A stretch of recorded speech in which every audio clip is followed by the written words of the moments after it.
Shalom Bapak Ibu, selamat pagi para rekan mahasiswa yang terkasih dalam Yesus Kristus. Ibadah pagi ini, chapel kita pagi ini kita bersyukur meskipun kita tidak bisa beribadah secara normal, tapi kita bisa tetap menjalankan ibadah kita melalui online. Nats kita pada pagi ini terambil dari Lukas pasal yang 13 ayat 6 sampai 9. Di situ Tuhan Yesus mengisahkan tentang pohon ara yang tumbuh di kebun anggur yang tidak berbuah. Sang pemilik kebun ingin menebang pohon itu. Tapi pegawainya berkata, beri dia kesempatan. Kalau dia tidak berbuah, baru ditebang. Gambaran ini juga menjadi satu gambaran orang Israel pada masa perjanjian lama, di mana mereka adalah pohon anggur kepunyaan Tuhan semesta alam, Yahweh, Allah Israel. Namun setelah ditunggu-tunggu, pohon anggur tersebut tidak menghasilkan buah yang manis, malah sebaliknya menghasilkan buah yang asam.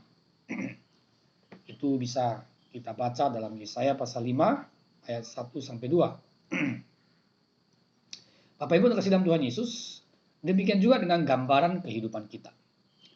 Gambaran kehidupan kita sebagai orang percaya tentunya diharapkan bisa terus menghasilkan buah.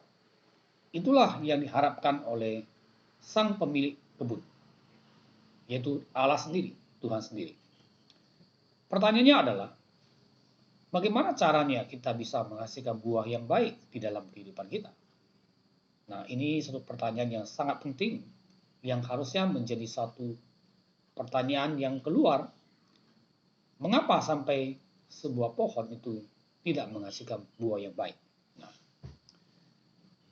saya masih ingat ketika kita memasuki masa pandemi seperti ini, begitu banyak orang khawatir, takut, lalu kemudian seolah-olah hidupnya sudah hampir putus asa. Ya, mungkin banyak yang takut mati. Kerohaniannya terganggu. Hidupnya mengalami banyak kemunduran, baik dalam pekerjaan, ya, keluarga, hubungan, relasi, bisa saja juga dalam hal keimanan. Namun Bapak Ibu kasih dalam Tuhan Yesus, pandemi itu yang kita hadapi saat ini seperti musim kehidupan manusia. Ya, ibarat musim dingin, kita bisa katakan demikian, pandemi itu adalah musim dingin.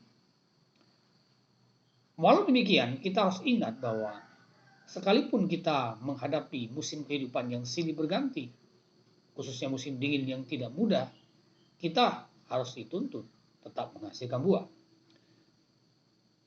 Banyak pohon di Eropa, saya masih melihat di TV ya, kalau musim dingin itu pohon-pohon ditutupi salju, seolah-olah mati. Tapi setelah musim dingin lewat, maka pohon itu kembali bertunas. Demikian juga dengan tanaman-tanaman, ya, menghasilkan bunga-bunga lagi, kembali bersemi di musim semi. Nah, ini satu gambaran yang sangat penting bahwa musim itu tidak bisa mempengaruhi daya hidup dari sebuah pohon atau tanaman. Artinya, prinsip ini juga berlaku di dalam kehidupan kita sebagai orang percaya. Tuhan Yesus mengingatkan kepada kita, Dia adalah pokok anggur yang benar. Kita adalah ranting-rantingnya. Nah, agar ranting itu bisa berbuah, maka ranting itu harus tertancap di dalam pokok anggur itu. Baru bisa berbuah. Nah, untuk bisa menjadi pohon yang bisa berbuah, ya, maka prinsip yang pertama harus kita sadari adalah bahwa kita harus menjadi pohon yang baik. Nah, menjadi pohon yang baik itu berbicara soal quality, ya, atau kualitas. Matius pasal 7, ya, ayat yang 17 sampai 18 ya, itu dikatakan kepada kita pohon yang baik itu akan menghasilkan buah yang baik. Sementara pohon yang tidak baik tidak akan menghasilkan buah yang baik. Nah, pohon yang baik akan dilihat dari buahnya. Artinya apa? Kita adalah orang-orang yang sudah diselamatkan, ditebus oleh Kristus. Kita harusnya memiliki satu kualitas hidup seperti pohon yang menghasilkan buah yang baik. Nah, inilah yang dimaksud oleh firman Tuhan pada pagi ini kepada kita. Ya. Sebenarnya tidak ada alasan untuk kita tidak bisa menghasilkan buah. Kita seharusnya yang sudah tinggal di dalam Kristus menghasilkan buah yang baik, apapun musim kehidupan yang kita hadapi. Mungkin saat ini kita menghadapi musim dingin, ya, ibaratkanlah demikian. Tapi kita harus sadari, musim dingin seperti ini pun tidak boleh menghambat pertumbuhan kita. Kita harus tetap bertumbuh di dalam Kristus. Mazmur pasal 1 berkata kepada kita, pohon yang ditanam di tepi aliran air, berbuah pada musimnya, daunnya tidak layu, apa saja di pohonnya berhasil. Itu adalah gambaran orang-orang yang merenungkan Taurat itu siang dan malam. Kuncinya di sini adalah kalau kita mau berbuah lebat, kita tetap bisa berakar dan bertumbuh, maka kita harus dekat dengan firman Tuhan. Kita harus belajar dari firman Tuhan. Kita harus hidup bergaul dengan firman Tuhan, yang adalah sumber kehidupan. Bahkan bukan hanya merenungkan, tapi menghayatinya serta melakukannya di dalam kehidupan sehari-hari. Itu tidak bisa lagi tawar-menawar. Ya, nah, Yakobus berkata, iman tanpa perbuatan itu adalah mati. Nah, Tuhan Yesus juga memberikan satu perumpamaan kepada kita. Ada orang bodoh yang mendirikan rumahnya di atas pasir, datang hujan, angin, ya, banjir, robohlah rumah itu. Karena didirikan di atas pasir, yaitu gambaran orang-orang yang tidak melakukan firman Tuhan. Hanya menjadi pendengar saja. Tapi orang bijaksana adalah orang yang mendirikan rumahnya di atas batu. Meskipun datang hujan, banjir, angin melanda, atau musim dingin corona seperti begini, bencana, ya, imannya tidak gugur, ya, atau iman fondasi rumahnya tidak roboh, karena dia adalah orang yang bijak, yaitu orang yang mendirikan rumahnya di atas batu. Artinya yang menjadi pelaku-pelaku firman. Nah, bagaimana dengan kita? Apa kita hanya menjadi pendengar-pendengar saja atau menjadi pelaku-pelaku firman? Agar kita bisa terus bertumbuh dan berbuah, maka kita harus menjadi pelaku-pelaku firman. Ya, saya masih ingat pohon kaktus gitu ya, di padang gurun sana jarang kali mendapat air, tapi tetap bisa hidup. Kenapa? Karena akarnya kuat, kemudian dia bisa bertahan di segala musim. Musim panas sekalipun padang gurun, dia bertahan. Dingin sekali waktu malam, ya, dia bertahan. Demikian juga dengan kehidupan kita. Harusnya kita tetap bisa menghasilkan buah, apapun musim kehidupan yang kita hadapi atau kita lalui dari masa ke masa.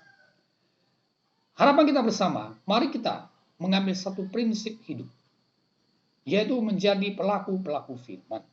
Ya, seperti Paulus berkata, itu kita adalah ibarat prajurit yang harus siap sedia mendengarkan komandannya. Kemudian menjadi seorang olahragawan yang terus berlatih. Menjadi petani yang tekun mengerjakan sawahnya. Semua itu adalah gambaran bagaimana kita sebagai seorang hamba Tuhan bisa terus melatih diri untuk eksis dan bertumbuh, berbuah di dalam Tuhan. Kiranya renungan singkat ini sungguh memberkati kita dan kita diingatkan untuk tetap konsisten, berakar, bertumbuh, berbuah di dalam Tuhan. Kolose pasal 2 ayat 6-7 berkata kepada kita, kamu telah menerima Kristus Yesus, Tuhan kita. Karena itu hendaklah hidupmu tetap di dalam Dia, berakar di dalam Dia, dibangun di atas Dia. Dan kamu makin bertambah teguh dalam imanmu, serta melimpah dengan ucapan syukur. Ibadah pagi ini saya tutup dengan satu statement bahwa hidup ini adalah kesempatan. Jangan kita sia-siakan. Mari kita menjalani hidup kita dengan penuh tanggung jawab bahwa kita adalah pohon anggur pilihan Tuhan yang harusnya menghasilkan buah pada waktunya. Dan kita akan tetap mengandalkan Kristus dan menjadi pelaku-pelaku firman di dalam hidup kita.